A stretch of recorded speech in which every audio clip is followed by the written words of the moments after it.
Good morning. Wow, beautiful day today. Let us pray. Start the day in prayer. And let us live victoriously through prayer. Hallelujah. Yes, Lord. Father, we ask for your anointing and favor beyond measure today as we learn about honoring our parents in the Lord, that we will be empowered by your power and anointing and gifting, that we will live this day victoriously, Lord. Filial piety may be lived out, Lord, today through your anointing. This day, Lord, March 29, 2020 will never come. And this day we want to live victoriously. This day we'll have a revival, Lord. Help us to do that. Father, we admit our weakness, Lord. We are so weak. There's nothing in ourselves that we could live such victorious life, Lord. We rely on you completely. Father, have mercy on us today, oh God. In Jesus' name we pray.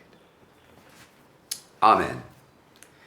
Well, what is filial piety? Ephesians 6, 1 through 3, as I do always read it 3 times. This is word of the Lord. Meditate. Children, obey your parents in the Lord, for this is right. Honor your father and mother, which is the first commandment with a promise, so that it may turn out well for you, and that you may live long on the earth.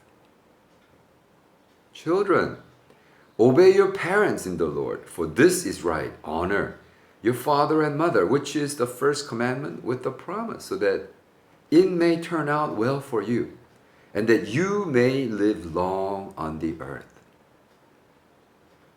Children, obey your parents in the Lord, for this is right. Honor your father and mother, which is the first commandment with the promise, so that it may turn out well for you, and that you may live long on the earth.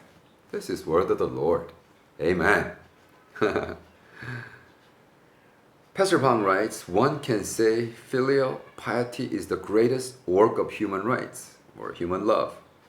The family is the basic unit of society, and it states that if human rights are properly practiced in the family, the society and the state and the country and the world, which family belong, will naturally have human rights and thus have just relation, right relation, fair relation, and just development, fair development. There will be no disparity between rich and poor.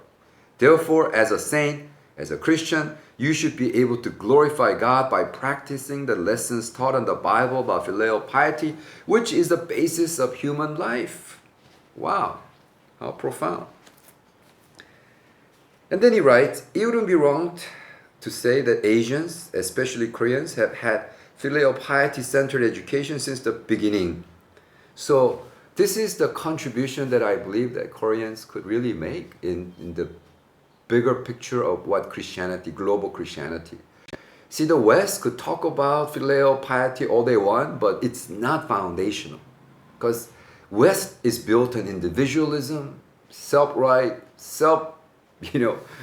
dependent, propagation, rugged individualism. And they think I when Asia thinks we. And in the we, parents are the foundational.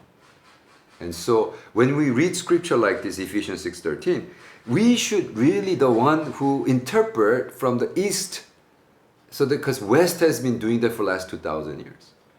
And West is woefully inadequate in terms of understanding this particular verse, because this verse, Paul was writing as Asian. Christianity started in Asia, not West. It did not start in England. But we've been reading this text from the English text scope lens in English.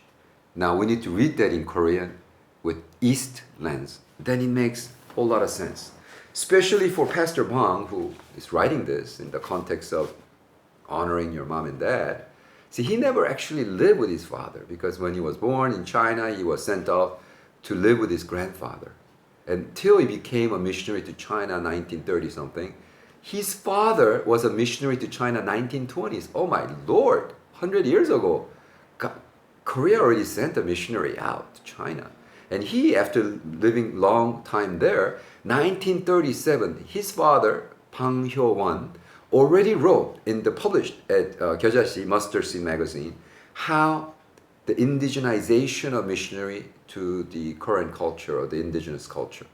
He wrote a theory on that, that how you need to live like Chinese, you need to become Chinese, you need to live like Chinese in order to do mission work in China. He already wrote 1937 how Western missionaries has completely failed because they have to live in special housing, special education and a compound, and he said, no, you need to live among them, you live like them. And he talked about even the culture of China where clothing has to be not washed because they believe washed clothes take away the book, the blessing or the fortune. So they would wear this dingy, grungy clothing and never, sometimes even don't take shower because they take the fortune out, and they wear the shoes that has holes in it and you need to mend it several times before it completely gets destroyed. And he said if you could live like that and become Chinese, then the gospel will penetrate deeply. And he basically said there was no white missionary in China at the time who could have done that. And so he wrote a whole theory, literally 70, 80 years ago. Okay. It's so weird how Korean missiology started learning about that using Western principle at 2010, about 70 years later. Korean missionary already wrote a theory, and then they'll put it aside. Well, it's just Korean. We're going to have to go to Fuller and learn from American missionaries. It's really silly.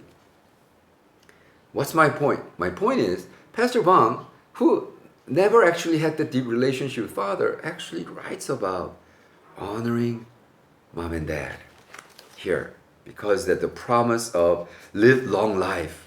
It says here, that is the foundation, because that foundation of yearning to honor your mom and dad, if it's done properly, will take you all the way up to where?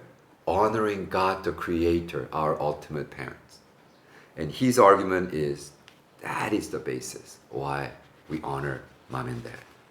See, now I'm doing this in Cambodia, airing this video in Cambodia, recording in Cambodia. It's not a video, it's recording in Cambodia. Why? Why is that important? Because Cambodia also, this filial piety is so strong.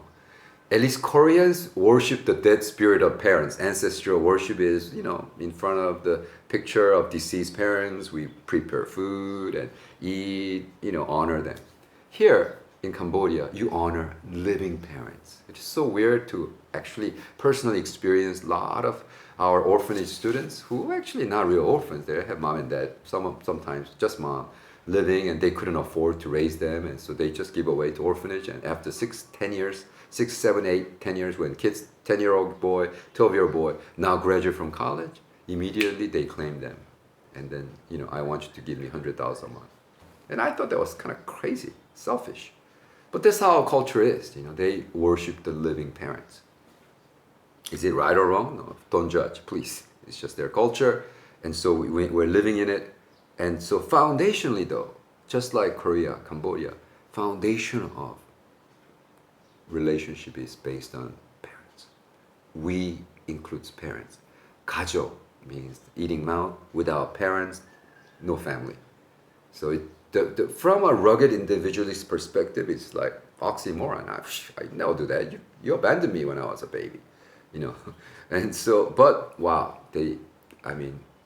I've seen a student who really worked so hard. I think he makes something like $150 at the time. And he was literally giving away $100 to his mom and dad each month. And he was living so poor in Phnom Penh. Wow. But, so there may be abuse form of filial piety, but that's what's happening now. And what Pastor Bang is arguing, although he had no relationship with his father that way, he said honor, because ultimately it's not about even horizontal relationship, it's vertical relationship with Heavenly Father. And when you do that you will live long on earth and things will go well. As this scripture says, if you do that, the scripture says, turn out well for you on the earth and you may live long on the earth. And he kind of embodied that. He lived up to 104.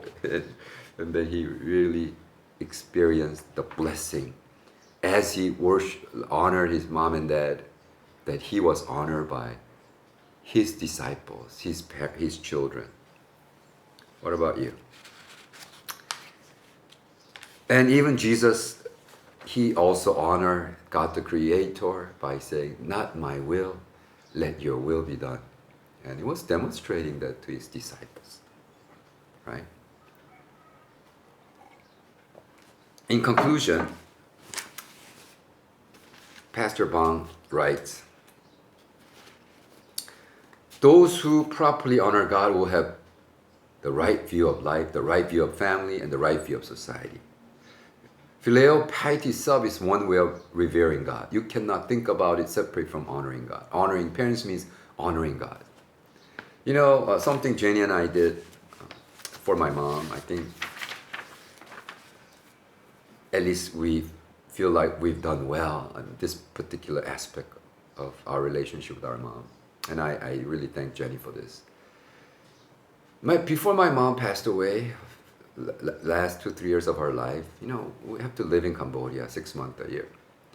So when we were gone 2 months, and my older brother and his wife will faithfully serve mom once or twice a week visiting, and of course we had a live-in caregiver.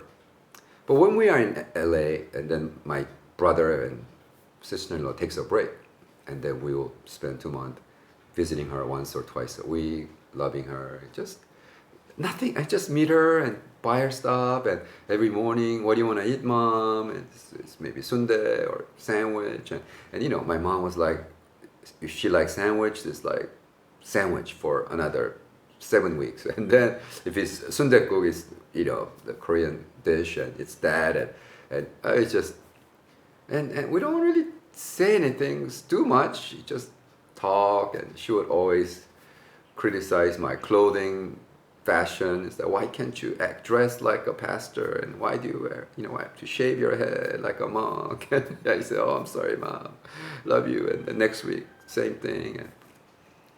But it was our way of honoring, just spending time. That's all they want. And honoring in the Lord, in the Lord. You know, if mom and dad tells you to do something against what the Lord teaches, then you cannot really obey. That's not honoring your parents, right? If your mom and dad to kill and steal, you know, lie, of course you cannot obey. That's not honoring, right?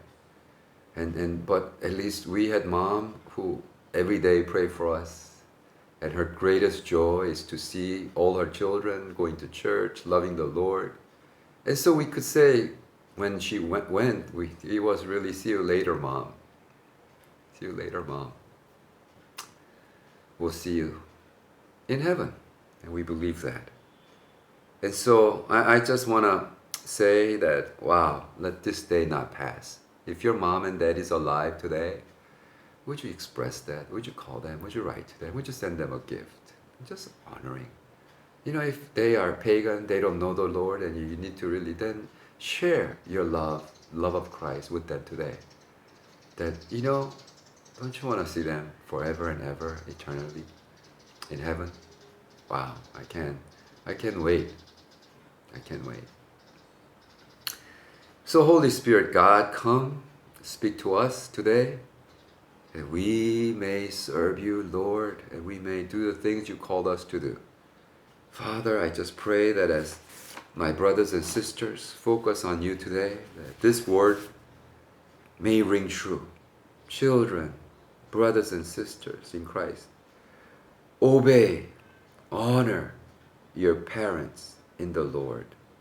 For this is right. Honor your father and mother if they're alive, which is the first commandment of the 10 Commandments with the promise, so that it may turn out well for you on earth today and forever on earth. As you live on this earth, it may turn out well for you, and that you may live long as Lord allows you. Your life will not be cut short on earth, because you honor, you obey your mom and dad in the Lord. Thank you, Lord. We admit our weakness and our wickedness, Lord. Whatever happened between mom and dad, that we don't like them, and life has been cut, relationship has been cut, we're not in speaking terms right now. God, let us repent before God. Call them, love them, forgive them, accept them, that we may live victoriously today, Lord. Thank you. In Jesus' name we pray. Amen. I had to stop early because I got choked up. Jenny and I, we were talking about mom and how Jenny really misses my mom. How I miss her. I got too choked up. Anyways, brothers and sisters, have a wonderful day. Love you guys. See you tomorrow.